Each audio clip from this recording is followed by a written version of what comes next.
de répondre à cette interview. Donc, Alain Toledano, tu es oncologue, tu diriges l'Institut Raphaël. Tu vas nous dire un petit peu plus de cet institut qui est très inspirant, très innovant. Alors oui, dans mon activité de cancérologue, je fais de la chimiothérapie, de la radiothérapie, en m'occupant de patientes qui ont des problématiques de maladie. On a vu que ce n'était pas suffisant en fait de s'occuper de la maladie. Et pour passer de cette médecine centrée sur la maladie à une médecine centrée sur l'individu, son projet de vie, et on a décidé avec des acteurs médicaux, paramédicaux, de travailler ensemble main dans la main pour monter cet institut Raphaël. Et Raphaël, c'est l'ange de la guérison. Dans cet institut, on va prendre en charge des patients pendant et après cancer. Et on va co-construire avec eux des parcours d'accompagnement qui vont être orientés vers la nutrition, les émotions, l'activité physique, le bien-être, le retour à l'emploi. Et on va offrir ces parcours d'accompagnement qu'on va évaluer. Et ainsi, on a pris le pari tous ensemble qu'en exerçant une médecine globale, c'est mieux que si on s'occupait que de leur maladie.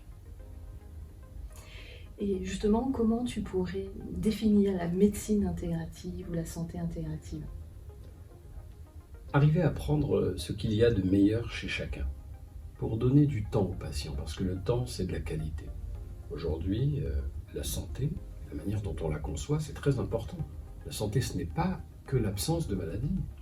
La santé, comme Health United le promeut, c'est une composante entre la santé sexuelle, la santé psychologique, la santé émotionnelle, la santé sociale.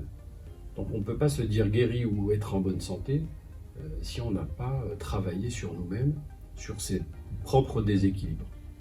Et donc on va essayer main dans la main, avec des compétences différentes, du temps dédié au patient, le patient qui est au centre, de fabriquer un parcours d'accompagnement coordonné vers une santé globale. Et comme on va intégrer chaque discipline, ces disciplines sont complémentaires, elles ne sont pas alternatives. Eh bien, ça va devenir une médecine intégrative, une santé globale intégrative, et c'est celle-ci dont on fait la promotion des valeurs ensemble. Et alors, tu as accepté de faire partie du comité scientifique de Health United. Est-ce que tu peux nous dire ce qui t'a poussé aussi à intégrer une association comme Health United ? Alors, Health United promeut des valeurs que je défends à titre personnel, et donc je vois bien la manière avec laquelle, sur le plan associatif, on va pouvoir fédérer un territoire, des professionnels, faire cette promotion. Le comité scientifique, c'est important parce que la démarche d'arriver à démontrer le bienfait de cette autre manière de penser la santé et la médecine, c'est-à-dire cette manière intégrative, me plaît. On a émis ensemble cette hypothèse que ça pouvait être mieux, finalement, de s'occuper globalement des gens. Et maintenant, il va falloir qu'on fasse de l'expérimentation, qu'on arrive à formuler des conclusions et à apporter à la société ce dont elle a besoin comme preuve pour pouvoir prendre en charge cette santé globale.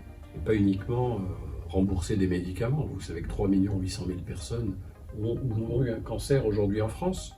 On peut rembourser 20 ans un antidépresseur, mais pas une séance de psychologue. Donc il me tarde finalement de pouvoir proposer une approche globale, prise en charge, solidaire.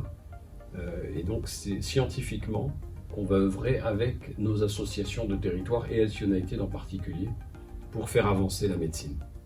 On est vraiment ravis de t'intégrer et de pouvoir avancer avec toi et puis avec l'Institut Raphaël. Écoute, merci beaucoup. On aura le plaisir de te retrouver les 4 et 5 juin pour le congrès de l'IFPC Health United. Ah, très bien, on s'y retrouvera.